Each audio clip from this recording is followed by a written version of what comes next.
Bonjour, alors la question du jour, comment réduire sa consommation d'air? Vous êtes sûrement déjà posé la question, comment est-ce que je peux durer plus longtemps avec ma bouteille? Ou comment se fait-il que le moniteur consomme beaucoup moins que moi? Est-ce que ça s'apprend? En fait, pas vraiment. Il faut savoir que votre consommation d'air va être influencée essentiellement par trois facteurs. C'est votre niveau de quiétude, ou à l'inverse votre niveau de stress, votre capacité à éviter les mouvements parasites et ensuite bien sûr votre métabolisme de base. Alors c'est pour ça que vos moniteurs consomment généralement bien moins que vous, puisque habitués à la plongée, leur niveau de stress est très bas. Donc ça influe tout de suite sur la consommation. Un niveau de quiétude le plus absolu possible. Ensuite, des gestes parasites qui ont disparu. Regardez tous ces petits gestes que vous pouvez faire pour descendre en vous aidant de vos bras par exemple, qui sont peu efficaces et consommateurs d'énergie, donc d'oxygène. Donc c'est avec en progressant sur ces deux facteurs, ensuite des fois on croit que la façon de respirer influe. Alors n'imaginez pas qu'en y réfléchissant et qu'en prolongeant les apnées sous l'eau, vous allez faire progresser votre consommation, peut-être un petit peu, mais avec un risque derrière, c'est de se retrouver avec un petit excès de CO2 qui va vous faire sortir de l'eau avec le mal au crâne. Donc ça c'est pas très bon. Comment respirer sous l'eau? C'est simple, normalement, et puis à poumon à volume minimum.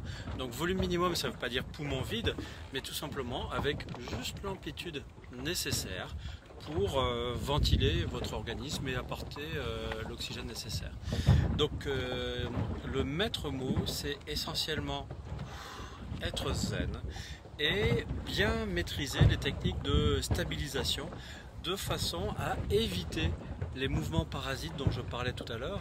Il faut savoir que on n'est jamais vraiment stabilisé sous l'eau, mais toujours avec un petit palmage résiduel. S'il est petit, ça va. S'il n'est pas petit, ça veut dire que vous consommez de l'air. Donc la stabilisation est un facteur essentiel de votre capacité à mieux gérer votre consommation sous l'eau. Ensuite, le métabolisme, eh bien, il va dépendre de vos données personnelles, de votre forme physique. Et alors, on peut se poser la question, comment calculer son métabolisme, comment calculer sa consommation?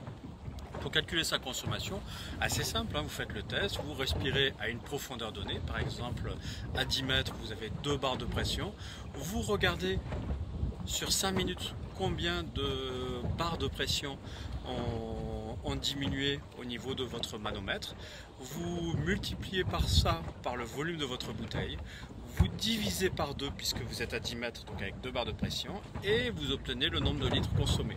Ensuite, il suffit de diviser par 5 si vous avez passé 5 minutes. Et comme ça, vous avez votre consommation en litres par minute.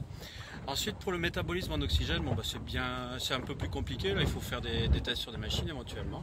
Là où c'est assez facile de l'obtenir, c'est avec la plongée recycleur, puisque le recycleur vous envoie l'oxygène dont vous avez besoin en fonction de votre métabolisme. Donc par exemple avec un recycleur circuit fermé évolution, appelé inspiration, si vous l'utilisez correctement, vous avez exactement votre consommation d'oxygène en litres par minute. Si par exemple sur une plongée de 40 minutes, j'ai consommé 20 bars de ma bouteille de 2 litres d'oxygène, ça veut dire 20 bars x 2 litres, 40 litres. 40 litres divisé par 40 minutes, ça fait 1 litre minute. Voilà ces petites astuces, mais surtout, pour essayer de baisser votre consommation, inutile d'essayer de régler votre ventilation, réglez plutôt votre geste, et puis relax. Vous avez aimé cette vidéo, cliquez sur j'aime. Et vous n'avez pas aimé, cliquez sur j'aime pas. Vous voulez en voir d'autres, abonnez-vous à notre chaîne YouTube Aquadomia One.